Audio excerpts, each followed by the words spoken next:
Bendiciones para todos, hermanos. Bienvenidos a un estudio más de la palabra del Señor.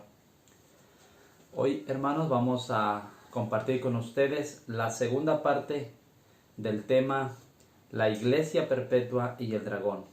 Pero antes de empezar, quiero pedirles que me acompañen. Vamos a tener una breve oración para pedir la dirección del Espíritu Santo. Padre que está en los cielos, alabado y glorificado sea su santo y bendito nombre. Le damos gracias, Padre, en esta hora por la vida. Gracias por su bondad, su misericordia. Al permitirnos, Padre, compartir su mensaje a través de estos medios, Padre. Queremos pedir, Señor, que el Espíritu Santo hable a través de nosotros y que el Espíritu Santo, Padre, se encargue de llevar estos mensajes a las almas que lo necesitan, Padre, que lo están esperando. Por favor, Padre, quédese con nosotros en esta hora, que todo lo que hagamos, Señor, le honre y le glorifique. En el nombre maravilloso de su Hijo amado lo pedimos. Amén.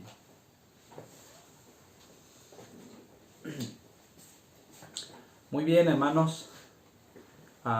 Ustedes recordarán la primera parte de este tema tan importante, que es el gran conflicto de los siglos, la gran controversia entre Cristo y Satanás, la gran controversia entre la iglesia verdadera y el dragón, el enemigo de las almas.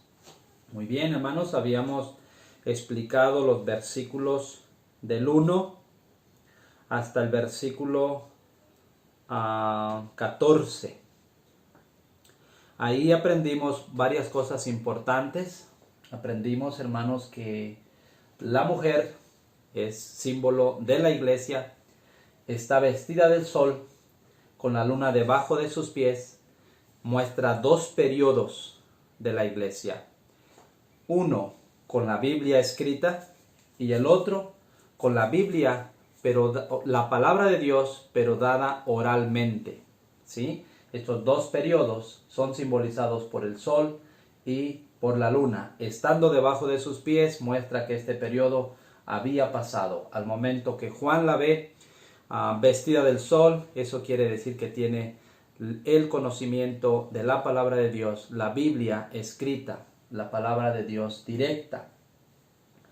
Aprendimos también, hermanos, que esta corona de 12 estrellas es un símbolo de la autoridad que Dios le ha dado a su iglesia en todo tiempo. Aprendimos que el número 12 tiene que ver con el gobierno de Dios, ¿sí? Mencionamos los 12 patriarcas, las 12 tribus, los 12 apóstoles, y leímos en el libro de San Mateo los 12 tronos. Es por eso tiene esta corona, porque en todo tiempo el Señor le ha dado autoridad a su iglesia. Hablamos del dragón, el dragón con 7 cabezas y 10 cuernos. Explicamos que las cabezas en este contexto tienen que ver con cuerpos religiosos, iglesias. El número 7 demuestra que es completo, ¿sí?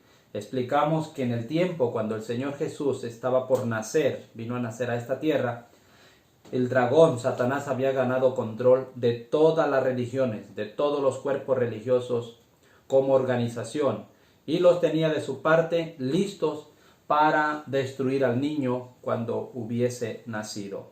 No solamente las religiones, también los gobiernos, porque dice que tiene 10 cuernos. Y los cuernos simbolizan poderes civiles. Habíamos explicado, también había ganado control de todos los poderes civiles y los tenía de su parte para destruir al niño. Sin embargo, explicamos que Satanás fracasó, ¿sí? El versículo 5 dice: y ella dio a luz un hijo varón, que regirá con vara de hierro a todas las naciones, y su hijo fue arrebatado para Dios y para su trono. Fracasó, no lo pudo destruir.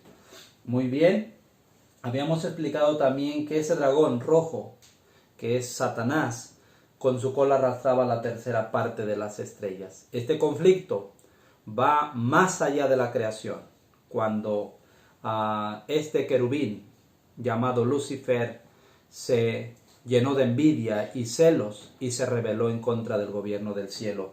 Por eso dice que con su cola arrastraba la tercera parte de las estrellas. Estos son los ángeles que le siguieron en esa rebelión que ocurrió antes de la creación. Habíamos explicado también, hermanos, que aquí en Apocalipsis capítulo 12 hay dos arrojamientos de Satanás del cielo. El primero ocurrió antes de la creación, cuando con su cola arrastraba la tercera parte de las estrellas. Y el segundo ocurrió poco después de la muerte y la ascensión del Señor Jesús. Aquí vemos, hermanos, que en estos versículos explicamos claramente y dimos las evidencias, la diferencia entre un arrojamiento y otro. Explicamos que en el primer arrojamiento, cuando se trajo la tercera parte de las estrellas con su cola, todavía tenía acceso al cielo, todavía podía ir al cielo, acusar a los seres humanos, a molestar a los ángeles en la puerta del cielo.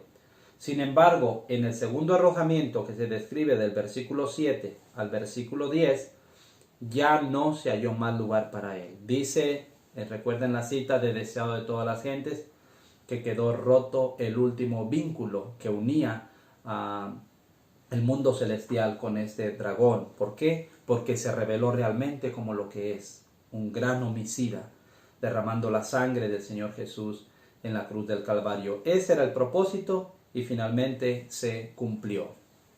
Muy bien, explicamos que cuando el dragón vio que fue arrojado a la tierra en el segundo arrojamiento y que ya no tenía acceso al cielo, entonces ahora ya no se paró frente a la mujer para devorar al niño, porque fracasó en eso. Ahora dice que persiguió a la mujer que había dado a luz al hijo varón. Ahí fue donde nos quedamos, explicando la gran persecución que se desató poco después de que el Señor Jesús ascendió al cielo. Según Hechos 8:1, se desató una gran persecución,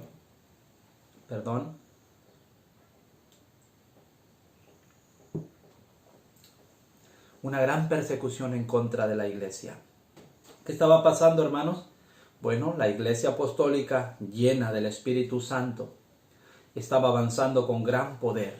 Si vamos al libro de los Hechos, encontramos que un solo sermón del apóstol Pedro bastó para que se convirtieran 3,000. Y cada vez más y más se unían a la iglesia. Satanás, el dragón, preocupado por este progreso de la iglesia, se enfureció y entonces levantó una gran persecución para destruirla. Pero leímos, esa persecución está aquí registrada, hermanos, en el versículo 13, y también tomamos el versículo 6, cuando a la mujer se le dieron 2 alas de grande águila para que volase de la presencia del dragón al desierto. Y ahí fue sustentada por 1260 años, o tiempos y la mitad de un tiempo, que es lo mismo. ¿Sí? Sin embargo, hermanos, leyendo el conflicto de los siglos, en la página 46, vimos, hermanos, que en vez de que la iglesia fuera afectada por esta persecución, la iglesia crecía más.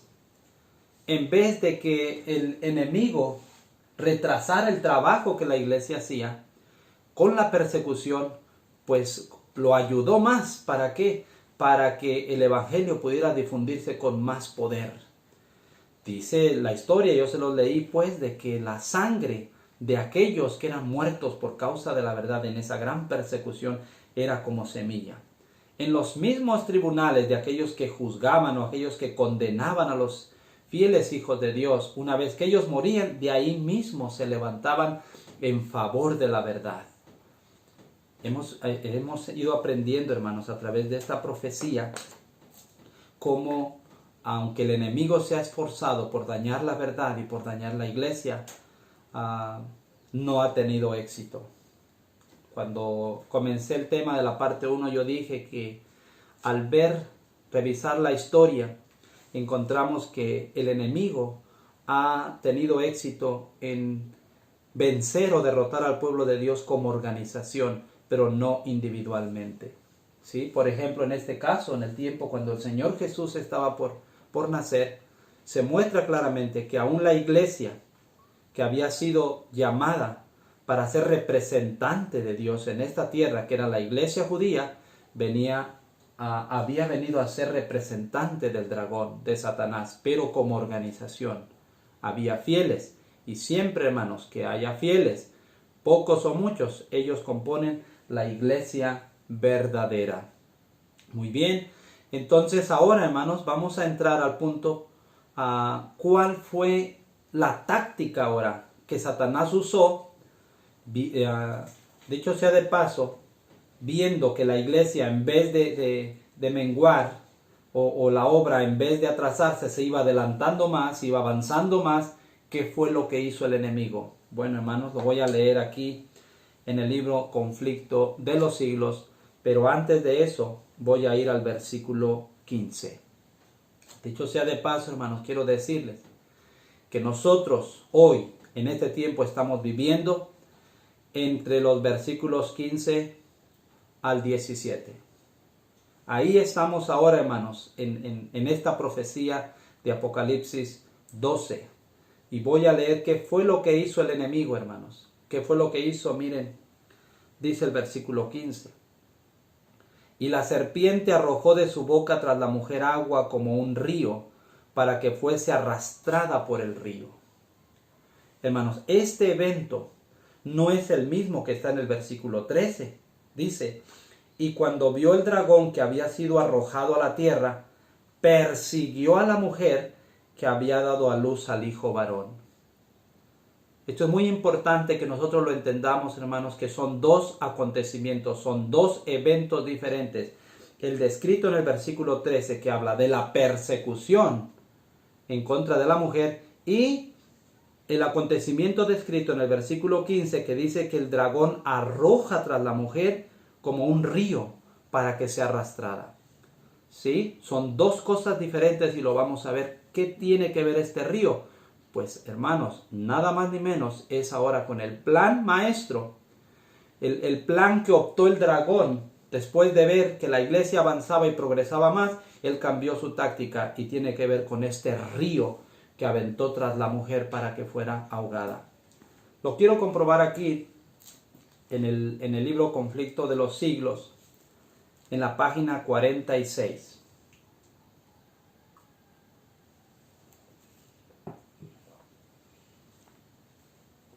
Escuchen, hermanos, justo voy a continuar donde me quedé en la parte 1, porque estaba leyendo esta cita.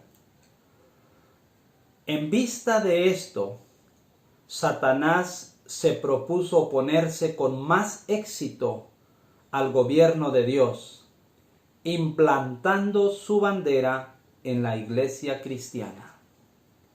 ¿En vista de qué? Pues en vista del progreso de la iglesia por la persecución. Ahora él se propone oponerse con más éxito. ¿Y qué hace? Dice, viene a implantar su bandera en la iglesia cristiana. ¿Cómo fue? Escuchen, dice, si podía engañar a los discípulos de Cristo e inducirlos a ofender a Dios, decaería su resistencia, su fuerza y su estabilidad, y ellos mismos vendrían a ser presa fácil. No lo pudo hacer con la hoguera, no lo pudo hacer con las guillotinas, no lo pudo hacer con las fieras, pero ahora él se propuso en una forma más astuta se propuso en un plan en contra de la iglesia. A ofender a Dios, inducir a los cristianos a ofender a Dios, porque así sabe que iba a decaer su resistencia y su fuerza. Sigue diciendo, el gran adversario se esforzó entonces por obtener con artificios lo que no consiguiera por la violencia. Cesó la persecución, es lo que quería decirles, hermanos. Los eventos del versículo 13 y los eventos del versículo 15 son dos cosas diferentes. El conflicto de los siglos dice claramente que la persecución cesó. ¿Por qué? Porque no le resultó efectivo. Cambió, y es lo que estamos leyendo ahora aquí. Dice, cesó la persecución y la reemplazaron las peligrosas seducciones de la prosperidad temporal y del honor mundano. Los idólatras fueron inducidos a aceptar parte de la fe cristiana, al par que rechazaban otras verdades esenciales. Fíjense, hermanos, escuchen. Profesaban aceptar a Jesús como Hijo de Dios y creer en su muerte y en su resurrección, pero no eran convencidos de pecado ni sentían necesidad de arrepentirse o de cambiar su corazón. Y este es el problema. El cristianismo hoy cree, aceptan al Señor Jesús como el Hijo de Dios y creen en su muerte y creen en su resurrección, pero la mayoría de los cristianos hoy, hermanos, no son convencidos de pecado, no sienten un arrepentimiento y no sienten necesidad de cambiar. Ese es el problema. Y comenzó allá muchos años atrás, hermanos, lo vamos a ver ahora. Habiendo hecho algunas concesiones, propusieron que los cristianos hicieran las suyas para que todos pudiesen unirse en el terreno común de la fe en Cristo. ¿Qué pasó aquí, hermanos? Hubo una unión del paganismo con el cristianismo. Fue el arma maestra del enemigo en contra de la iglesia. ¿Por qué? Porque veía que a través de la persecución no le podía hacer daño. Entonces ahora metió el engaño y se esforzó y trabajó para que se uniera el paganismo con el cristianismo.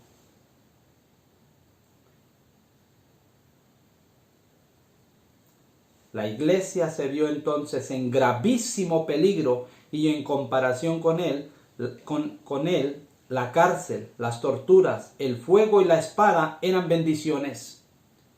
Algunos cristianos permanecieron firmes declarando que no podían transigir.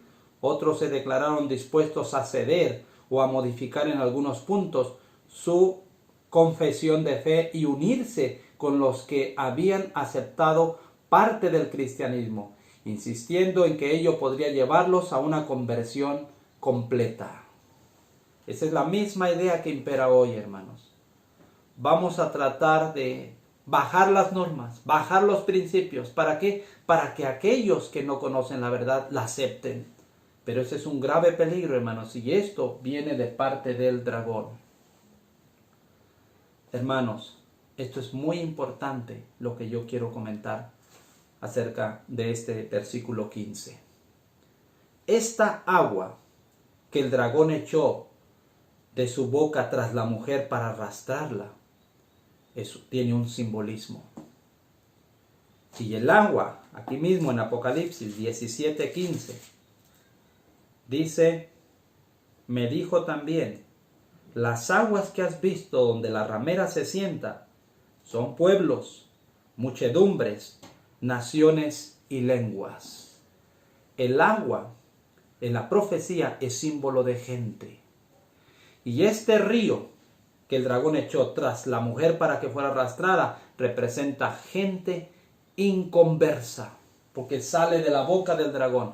Gente que el Satanás infiltró en la iglesia allá por los años 300, en el tiempo del emperador Constantino fue cuando esto se realizó, una unión entre el cristianismo y el paganismo, una unión que no llevaba la aprobación de Dios, una unión que el enemigo procuró con el propósito de destruir la iglesia. Y desde ese tiempo, la obra del enemigo es meter gente inconversa, traer más gente inconversa a la iglesia, como dice el espíritu de profecía. Sí creen en algunas doctrinas, sí creen en alguna parte del mensaje, pero no son convencidos del pecado, no sienten un arrepentimiento, y como no hay eso, no sienten la necesidad de cambiar su corazón, no sienten la necesidad de que tienen que volverse de una vida de pecado a una vida de santificación. Y de esto, hermanos, de este tipo de gente, está lleno el pueblo de Dios hoy. Creemos solo una parte de las doctrinas, pero otras partes que no nos convienen no le hacemos caso. Hermanos, el Señor nos está hablando hoy. El enemigo está haciendo una obra muy grande entre el pueblo de Dios y debemos de despertar antes que sea demasiado tarde. Yo quiero decirte hoy, hermanos, que la iglesia, la mujer, no va a ser arrastrada ni ahogada totalmente por ese río. El versículo 16 nos habla de una obra importante que Dios va a hacer en su pueblo, que Dios va a hacer en favor de su iglesia para liberarla de ese río que el enemigo ha echado con el propósito de destruirla. Quiero leer otras citas, hermanos. Por ejemplo, esta de Testimonios para los Ministros. En la página 46, cuando yo leí estas citas, hermanos, a mí me dejaron sorprendido. El tema aquí es la iglesia de Cristo. Eso es el tema en Testimonios para los Ministros, la iglesia de Cristo. Y está hablando acerca del trigo y la cizaña. Está hablando el espíritu de profecía, que Dios tiene una iglesia verdadera hoy, y que esa iglesia se llama la iglesia militante, porque es una iglesia que tiene trigo y cizaña juntos. Y eso no nos debe a nosotros de asustar o espantar. ¿Por qué? Porque si nos hacemos la pregunta, bueno, ¿quién sembró la cizaña? Bueno, la profecía dice, el enemigo, el dragón, de su boca arrojó, ¿ok? Gente inconversa, traerlos a la iglesia, pero que no están convertidos. ¿Para qué? Para que traiga debilidad, enfermedad espiritual a la iglesia. Miren lo que dice aquí, hermanos. La iglesia de Cristo en la tierra será imperfecta, pero Dios no destruye a su iglesia a causa de su imperfección.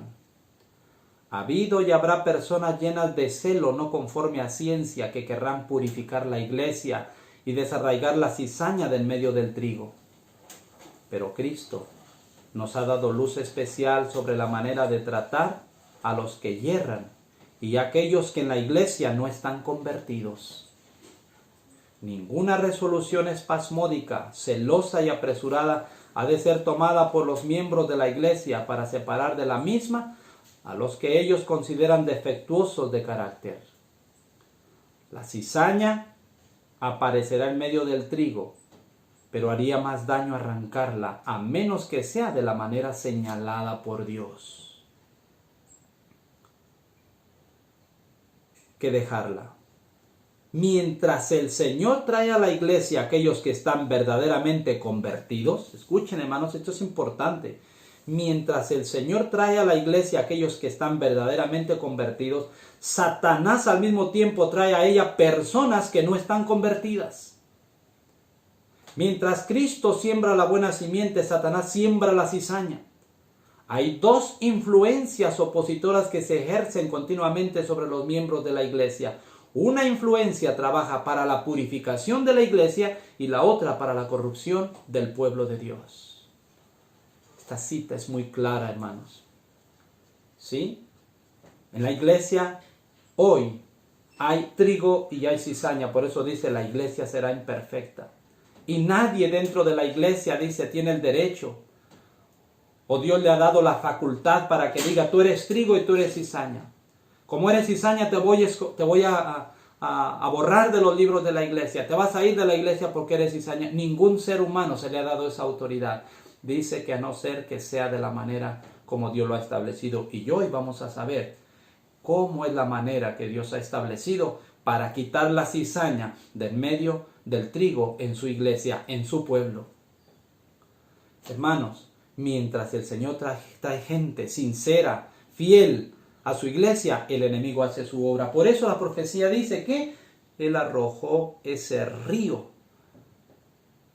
Él trajo o está metiendo esa multitud de gente que profesa creer cierta parte, pero que realmente no cree la verdad. Hermanos, vivimos en tiempos difíciles.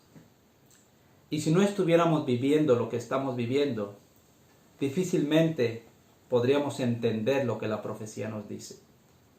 Pero alabamos y glorificamos el nombre de Dios porque exactamente lo que las profecías dicen, eso es lo que estamos viviendo hoy, hermanos. Y no me dejarán mentir. Dice el espíritu de profecía que en la iglesia hay dos influencias. una influencia trabaja para la purificación de la iglesia y la otra trabaja para la corrupción del pueblo de Dios, que es el trigo y es la cizaña. Eso es lo que estamos viendo hoy.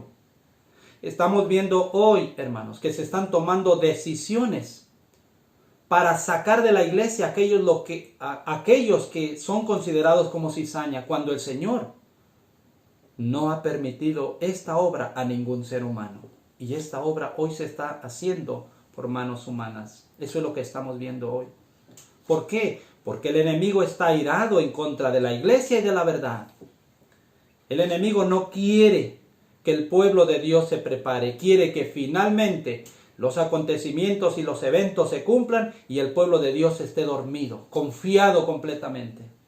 El trabajo del enemigo es que nos enfoquemos en muchas otras cosas y menos en buscar nuestra salvación con temor y temblor. El enemigo ha confundido tanto con la cizaña dentro del pueblo de Dios que parece ya confusa la verdad y no se sabe. Pero esto es una realidad, hermanos. Es una realidad. En la iglesia hay dos fuerzas, hay dos grupos. Uno que está de parte del Señor y el otro que está de parte del dragón. No lo puedo decir diferente, hermanos. Tal vez suene muy fuerte y duro, pero esa es la realidad. Eso es la verdad. Esto está escrito, está en la profecía. Estamos viviendo hoy en el versículo 15, cuando pareciera ser que la iglesia está siendo ahogada casi por ese río de cizaña, de gente inconversa dentro de la iglesia. Pero como yo les digo, la profecía, qué maravilloso, la profecía nos muestra que no será arrastrada ni será ahogada la iglesia por ese río. Voy a leer otra cita, hermanos, una visión que tuvo la hermana White en los testimonios para la iglesia, quedó registrada el tomo 1, la página 502. Es una visión sorprendente, hermanos. Quiero que la escuchen con atención. Y esto fue escrito. El apóstol Juan lo escribió de esta manera, de lo que pasaría en la iglesia en los últimos días. Los profetas de la Biblia lo escribieron y la sierva del Señor también lo escribió, porque el Señor se lo reveló lo que estaría sucediendo. Dice aquí, en un viaje, y ella está dando un breve bosquejo de sus actividades en un viaje. Ella tuvo un sueño, dice. Esa noche soñé que estaba en Battle Creek, a donde se encontraban las oficinas de la iglesia mundiales, en ese tiempo en Michigan, Battle Creek. Y miraba por el cristal del lado de la puerta. Observé una compañía que se acercaba a la casa de dos en dos. Parecían decididos y determinados. Los conocía bien y me volví para abrir la puerta de la sala para recibirles, pero decidí mirar de nuevo. La escena cambió. La compañía ahora parecía una procesión de católicos. Uno llevaba en su mano una cruz, otro un escapulario. Y a medida que se acercaba, el que llevaba el escapulario hizo un círculo alrededor de la casa repitiendo 3 veces: esta casa está proscrita, sus pertenencias deben ser confiscadas, hablado contra nuestra santa orden. Me sobrecogió el terror, atravesé la casa corriendo, salí por la puerta del norte y me encontré en medio de una compañía, algunos de los cuales conocía, pero no me atreví a decirles una palabra por miedo a ser traicionada. Traté de encontrar un lugar apartado donde pudiera llorar y orar sin encontrarme con ojos impacientes e inquisitivos. Repetí a menudo: si me dijeran qué he dicho o qué he hecho. Lloré y oré mucho al ver nuestros bienes confiscados. Traté de leer simpatía o piedad por mí en las miradas de aquellos que me rodeaban y noté en los rostros de varios que me hablarían y me consolarían si no tuvieran miedo de ser observados por otros. Quise escaparme de la multitud, pero comprendiendo que era vigilada, escondí mis intenciones. Empecé a orar en voz alta y a decir, si tan solo me dijeran qué he hecho o qué he dicho. Mi esposo, que dormía en la cama en el mismo cuarto, oyó mi llanto y me despertó. Mi almohada estaba empapada de lágrimas y sobre mí pesaba una triste depresión de espíritu. Creo que es claro, es muy claro este sueño, esta visión que tuvo la hermana White y que en algún momento tenía que cumplirse. Y hoy, más que nada, al tiempo que vivimos, hermanos, vemos cómo esto ha alcanzado su cumplimiento. ¿Qué está pasando dentro de nuestra iglesia, hermanos? ¿Qué está pasando?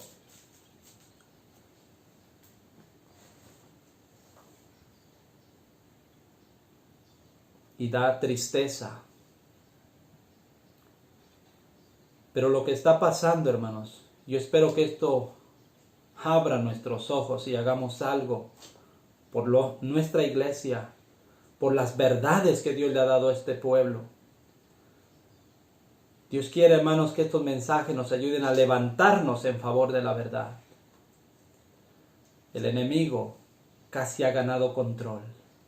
Y el enemigo está dentro de la iglesia con un extinguidor, pongámoslo así, hermanos, con un extinguidor listo para apagar toda chispa, todo rayo de luz que quiera brillar dentro de la iglesia. No es casualidad, hermanos, que hoy todos aquellos que quieren predicar la verdad, todos aquellos que quieren predicar el mensaje adventista tal cual es, están siendo echados de sus iglesias. Eso no es casualidad, hermanos. El enemigo está haciendo esa obra porque él no quiere que la verdad se predique a través de la iglesia. Y dicho sea de paso, aprovecho para decirles, hermanos, que la iglesia adventista no es una iglesia más en el cristianismo, como muchos están pensando hoy, o muchos dicen, no, la iglesia adventista es el pueblo que Dios ha levantado con una misión especial, hermanos. Y es un pueblo especial. Y como el enemigo lo sabe, él se va a esforzar con todo para que ese objetivo y esa misión no se cumpla a través del pueblo de Dios. Sin embargo, hermanos, gloria sea al Señor. Gloria sea al Señor porque ni todas las armas que el enemigo está usando en contra de la verdad no han servido para que la verdad se quede apagada. Gracias a Dios, hermanos, que de alguna forma la verdad se sigue predicando, el mensaje se sigue dando, el mensaje de la iglesia adventista tal cual es. Esta visión que tuvo la hermana White ya hace muchos años atrás, hermanos, no nos debe de sorprender, porque hay muchos hoy que nos sorprendemos o negamos y decimos, no, eso está escrito. Esa visión, hermanos, se está cumpliendo ante nuestros propios ojos hoy. El pueblo que Dios levantó con una misión especial, con una obra especial, pareciera ser que va por otro rumbo. Y los que hoy están tomando las verdades fundamentales de la iglesia adventista, lamentablemente no son reconocidos como adventistas. ¿Por qué? Porque les han quitado el derecho a membresía a los miembros normales. ¿Por qué? Porque le han quitado las credenciales a aquellos ministros que se han decidido a predicar la verdad y el enemigo está tratando de una forma u otra impedir que se dé, pero gloria sea al Señor, hermanos, que el mensaje y la verdad se sigue dando. Quiero leer otra cita del conflicto de los siglos, hablando del versículo 15, hermanos. El dragón echando de su boca agua como un río. Y voy a ir al conflicto de los siglos. Esta cita es muy importante, hermanos. Es la página 435. Escuchen lo que dice de este evento, de este acontecimiento.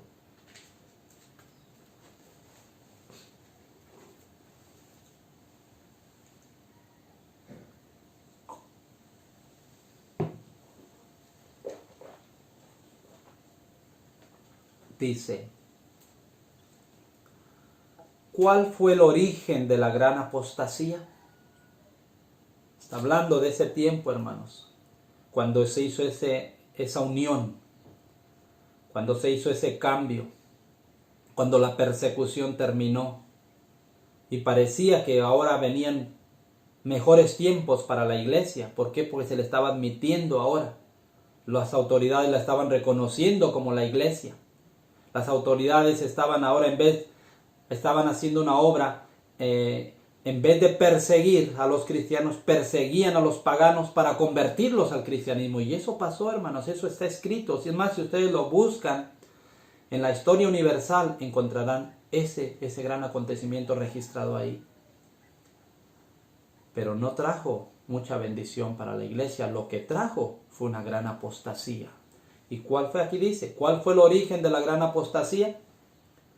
¿Cómo empezó a apartarse la iglesia de la sencillez del evangelio? Está hablando de esta iglesia, hermanos.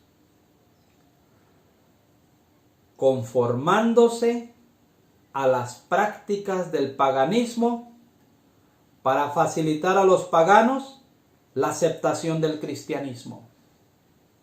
Llegó un momento cuando parecía ser que esto iba a ser próspero, iba a ser de ayuda para la iglesia, conformándose a las prácticas del paganismo, para facilitar a los paganos la aceptación del cristianismo. El apóstol Pablo dijo acerca de su propio tiempo, ya está obrando el misterio de iniquidad. Segunda de Tesalonicenses 2:7. Mientras aún vivían los apóstoles, la iglesia permaneció relativamente pura, pero hacia fines del siglo II, la mayoría de las iglesias asumieron una forma nueva. La sencillez primitiva desapareció e insensiblemente, a medida que los antiguos discípulos bajaban a la tumba, sus hijos en unión con nuevos convertidos se adelantaron y dieron nueva forma a la causa. Para aumentar el número de los convertidos, se rebajó el alto nivel de la fe cristiana. Y el resultado fue que una ola de paganismo anegó la iglesia. Fíjense, hermanos, aquí habla de un río que echó el enemigo tras la mujer para ahogarla. Pero aquí el espíritu de profecía dice una ola de paganismo. Y a la versión en inglés, El conflicto de los siglos, dice que un diluvio de paganismo anegó la iglesia. Aquí, como dice, hermanos, tan claro, dice, trayendo consigo sus costumbres, sus prácticas y sus ídolos. Una vez que la religión cristiana hubo ganado el favor y el apoyo de los legisladores seculares, fue aceptada nominalmente por multitudes. Pero mientras éstas eran cristianas en apariencia, muchas permanecieron en el fondo paganos que seguían adorando sus ídolos en secreto. Esto que ocurrió allá, cuando la iglesia primitiva tuvo que afrontar este problema, hermanos. Esto que ocurrió allá, de esta apostasía, se ha extendido hasta nuestro tiempo. Estamos viviendo lo mismo, hermanos. Tuvimos que rebajar las normas de la iglesia, nuestros principios de la iglesia. ¿Para qué? Para que más gente lo acepte el adventismo. ¿Sí? No lo pongamos tan difícil, porque eso es lo que se dice dentro de todo el cristianismo, que la iglesia adventista pareciera ser que enfoca la salvación por obras. Y no es por obras, sino es por la fe. Es cierto, pero se malinterpretan esos términos, hermanos. Se malinterpretan esos términos a tal forma que el enemigo nos ha confundido dentro de la misma iglesia, hermanos, para que nosotros hagamos esta misma obra. Rebajar nuestras normas, rebajar nuestros principios, cambiar hasta nuestras mismas doctrinas y creencias fundamentales, hermanos. ¿Para qué? Para que más gente acepte el cristianismo, el adventismo. Pero eso es un error y es una trampa del enemigo. Hoy en día, hermanos, hoy en día no se puede distinguir el pueblo de Dios de las otras iglesias.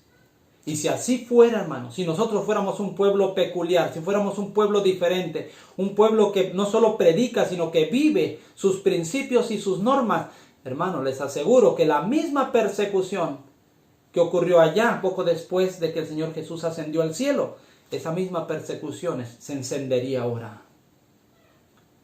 Pero ¿por qué no hay persecución? Yo les leí esa cita en la parte 1. ¿Por qué no hay persecución hoy? Porque tristemente, hermano, nos hemos conformado a las normas y a los principios del mundo. Eso es la realidad. El Señor nos está hablando a través de este mensaje, hermanos, para que despertemos y para que nos pongamos de parte del Señor. Pastores, predicadores, evangelistas, líderes de la iglesia, ancianos. El Señor nos está hablando, hermanos, a despertar y ver, conocer la obra maestra del enemigo en contra de la iglesia, en contra del pueblo de Dios. Se ha metido tan sutilmente que no se deja ver realmente como lo que es. Pero a través de las profecías nos damos cuenta de su obra que Él está haciendo, hermanos. Pero quiero decirles, hermanos, que hay buenas noticias para el pueblo de Dios. Hay buenas noticias para los fieles que hoy, de alguna manera, y no es nada, hermanos, lo que estamos pasando hoy.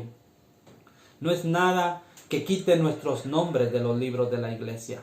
No es nada, hermanos, que no nos dejen entrar a las iglesias. No es nada que digan que no somos adventistas, hermanos. No es nada comparado de lo que sufrieron los primeros mártires por causa de la verdad.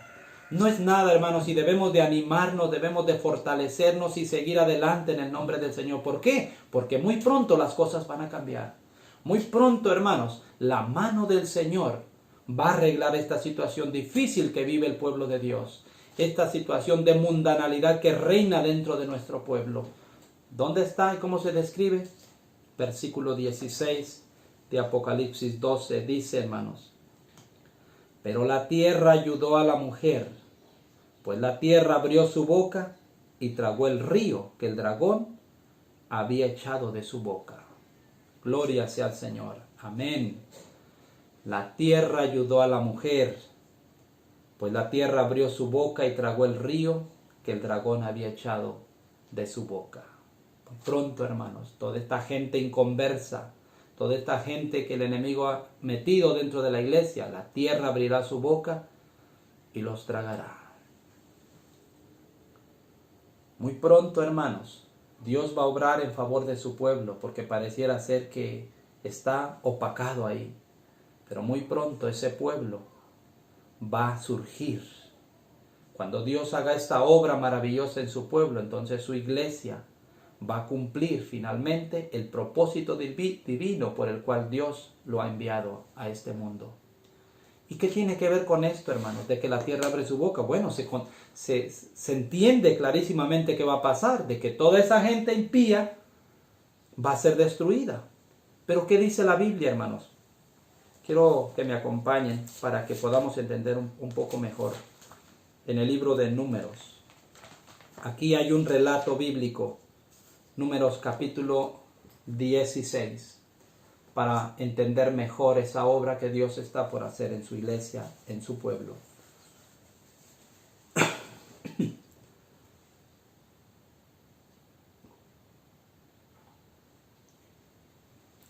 Números 16,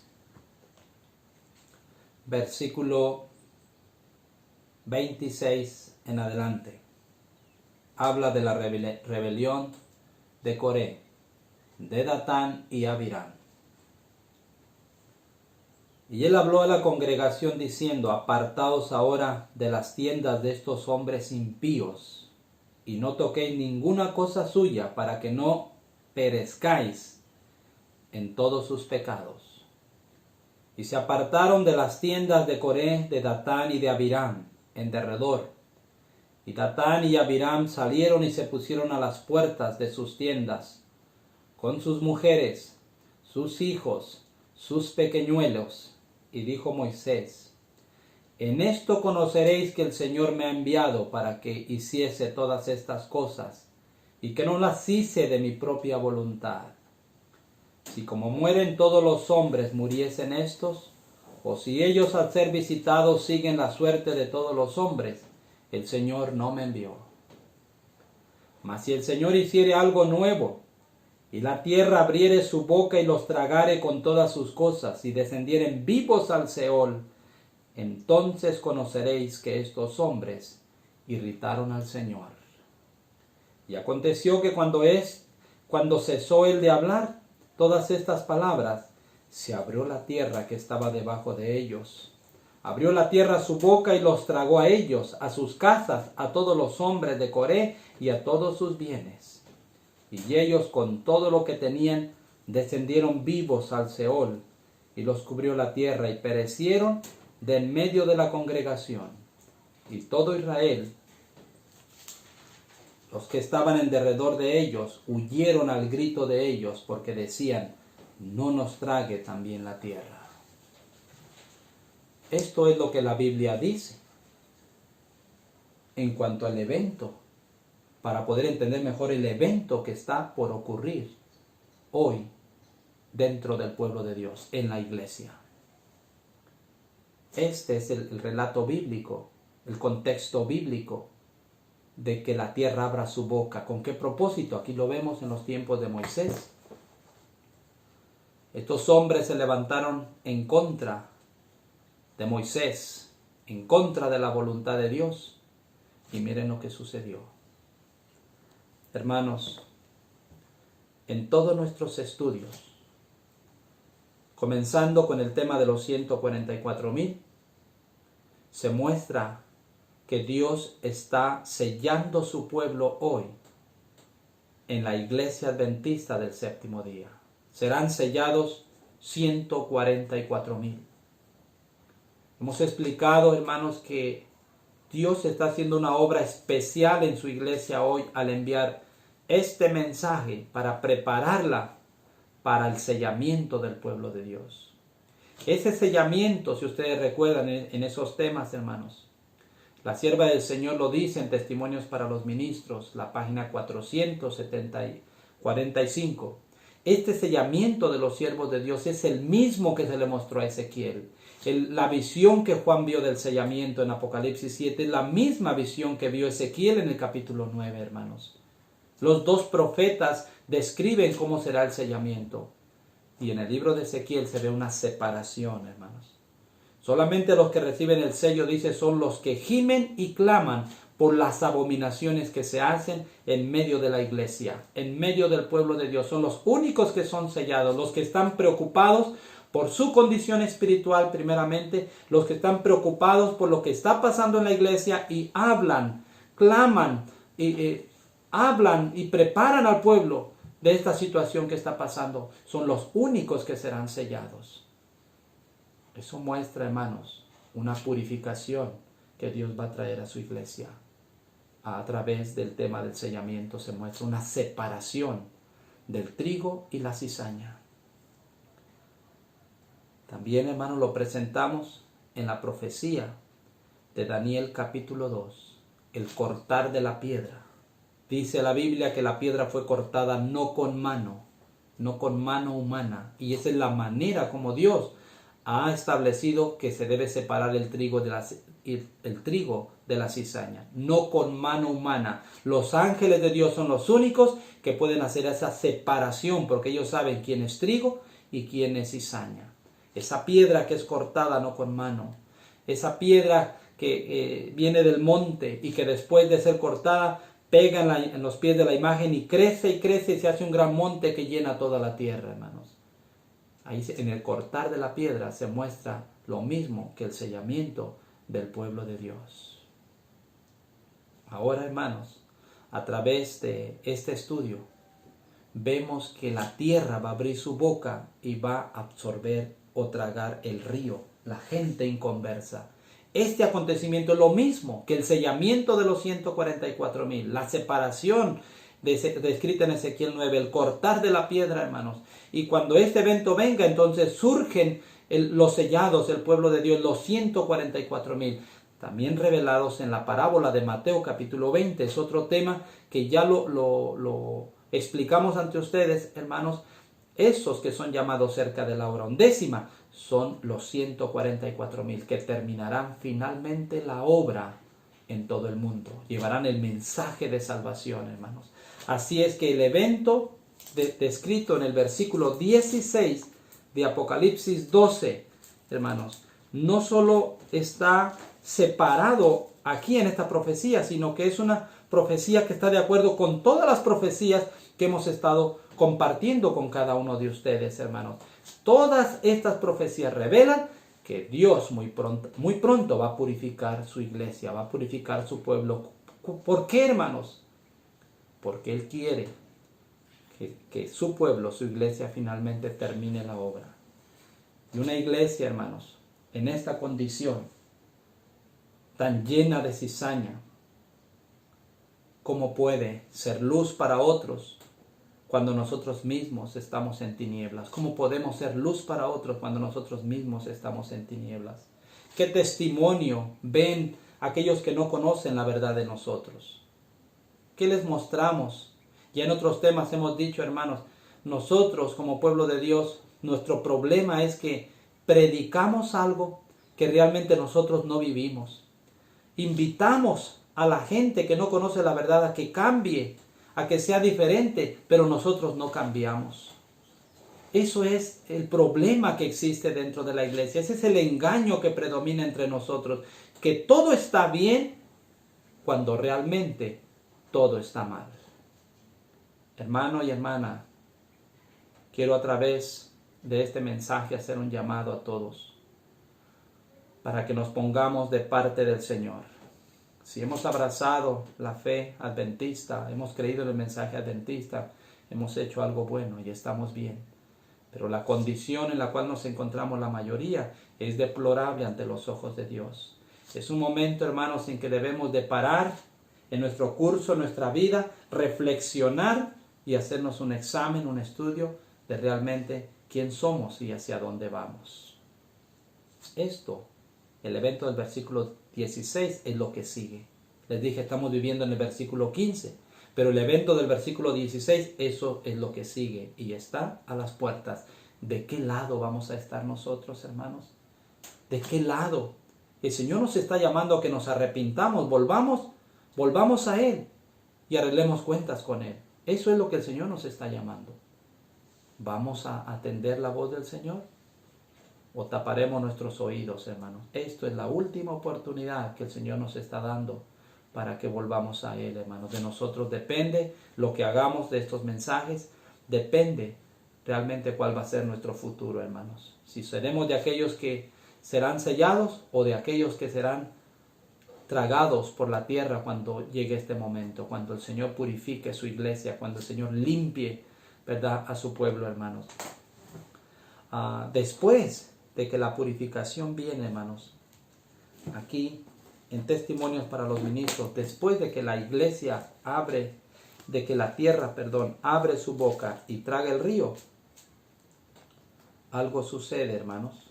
Aquí mismo, en Testimonios para los Ministros, ahora la página 47 dice: algunas personas parecen pensar que al entrar en la iglesia serán cumplidas sus expectativas y hallarán solamente personas puras y perfectas. Son celosas en su fe y cuando ven faltas en los miembros de la iglesia dicen: nosotros abandonamos el mundo para no tener ninguna asociación con individuos malos, pero el mal se halla aquí también. Y preguntan como los siervos de la parábola: ¿de dónde pues tiene cizaña? Pero no necesitamos chasquearnos así, pues el Señor no nos autoriza a sacar la conclusión de que la iglesia es perfecta. Y todo nuestro celo no nos permitirá tener éxito en lograr que la iglesia militante sea tan pura como la iglesia triunfante. Hermanos, la iglesia ahorita, la iglesia del trigo llena de trigo y cizaña, es la iglesia militante. Pero aquí la sierva del Señor dice que viene un momento cuando la iglesia va a ser pura, pero ya no se llama la iglesia militante, ahora se llama la iglesia triunfante. ¿Por qué se necesita purificar la iglesia, hermanos? ¿Por qué? Porque esa iglesia tiene que ir a todo el mundo llevando el evangelio de salvación, pero se llama la iglesia triunfante. Después de que la tierra abre su boca y traga el río, entonces la iglesia deja de ser la iglesia militante y ahora pasa a ser la iglesia triunfante, hermanos. ¿Qué sucede en el versículo 17?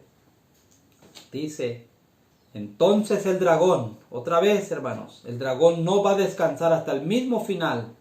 Entonces el dragón se llenó de ira contra la mujer y se fue a hacer guerra contra el resto de la descendencia de ellos. Muy importante aquí, hermanos, del versículo 17. Una vez que ve que la tierra absorbe el río o los impíos son quitados de la iglesia, el enemigo va otra vez en contra de la iglesia. En este caso, hermanos, ya en este momento, la iglesia lo componen los 144,000. En este caso, esta mujer es la iglesia no militante, ahora la iglesia triunfante. ¿Qué le puede hacer el enemigo ahora a la iglesia triunfante? Pues nada, ¿por qué? Miren lo que dice aquí, hermanos, Profetas y Reyes, la página 535. Dice una cita muy importante hablando de la iglesia triunfante, hermano. Dice, revestida de la armadura de la justicia de Cristo, la iglesia entrará en su conflicto final. Hermosa como la luna, esclarecida como el sol, imponente como ejércitos en orden, Cantares 6:10, ha de salir a todo el mundo vencedora y para vencer. La hora más sombría de la lucha que sostiene la iglesia con las potencias del mal es la que precede inmediatamente al día de su liberación final. Pero nadie que confíe en Dios necesita temer, porque si bien el ímpetu de los violentos es como turbión contra frontispicio, Dios será para su iglesia amparo contra el turbión. Hermanos, no hay nada que pueda detener la iglesia triunfante. Ni las armas, ni las guillotinas, ni las hogueras, ni las prisiones. No hay nada que pueda detener ese pueblo que será lleno del Espíritu Santo con el propósito de terminar la obra en todo el mundo. El enemigo aún así se enoja, va contra la iglesia, pero ¿qué le puede hacer? Nada. No puede hacer nada contra ella, pero dice el versículo, aquí 17, y se fue a hacer guerra contra el resto de la descendencia de ella, los que guardan los mandamientos de Dios y tienen el testimonio de Jesucristo. Hermanos, aquí vemos una gran verdad. En todos los temas que hemos presentado ya ante ustedes, mostramos que Dios va a sellar su pueblo en su iglesia y lo va a usar para ir y llevar el evangelio finalmente al mundo. Y que todas esas almas fieles a hoy que se encuentran en casi todas las iglesias van a aceptar la verdad y se van a unir con el pueblo de Dios. Ahora, cuando el enemigo va contra la iglesia purificada y no puede hacerle daño, pero falta que estos salgan de Babilonia, que estos salgan de estas iglesias donde se encuentran para unirse con el pueblo de Dios, el enemigo se va contra ellos. Y sí, levanta un tiempo de angustia cual nunca fue en contra de ellos. Levanta la ley dominical, el decreto de muerte y muchas otras cosas, hermanos, para impedir que ellos acepten la verdad. Sin embargo, igualmente, hermanos, el espíritu de profecía dice, no habrá lazo, no habrá cosa que detenga a esa gente fiel que Dios tiene hoy en casi todas las denominaciones. Cuando escuchen la verdad, se decidirán en favor de ella. ¿Y qué va a pasar, hermanos, en ese momento que ellos se definan a favor de la verdad? Que es exactamente lo que se va a estar predicando, los mandamientos de Dios, la ley de Dios. Porque por el otro lado se estará predicando un día falso de reposo, el día domingo, durante la ley dominical. Eso es lo que será establecido, una falsa religión. Pero por el otro lado, la iglesia triunfante va a presentar el verdadero mensaje, la ley de Dios, el sábado como día de reposo, y estos van a hacer su decisión en favor de la ley de Dios y del testimonio de Jesús, que es su palabra, su verdad, su mensaje en todo tiempo. Hermanos y hermanas, así es como terminará este gran conflicto entre la iglesia y Satanás. Así es como terminará este gran conflicto entre Cristo y Satanás. Vemos, hermanos, que le espera un gran triunfo al pueblo de Dios. Dios quiere, hermanos, que nosotros estemos ahí con aquellos que van a triunfar. Dios quiere, hermanos, que nosotros hoy, en este momento, nos pongamos de parte de la verdad, aunque la mayoría nos abandone. Nos pongamos de parte de la verdad, aunque se desplomen los cielos, hermanos. Hoy es nuestro tiempo de oportunidad, porque el enemigo se está esforzando hoy para evitar eso. Y lo hará también en el mundo, para evitar que aquellos que acepten la verdad se unan con la iglesia, pero finalmente será derrotado. No tendrá éxito, hermanos, según las profecías nos muestran. Hermanos, el Señor les bendiga. Ha sido un gozo y un placer presentar el mensaje del Señor con cada uno de ustedes. Amén.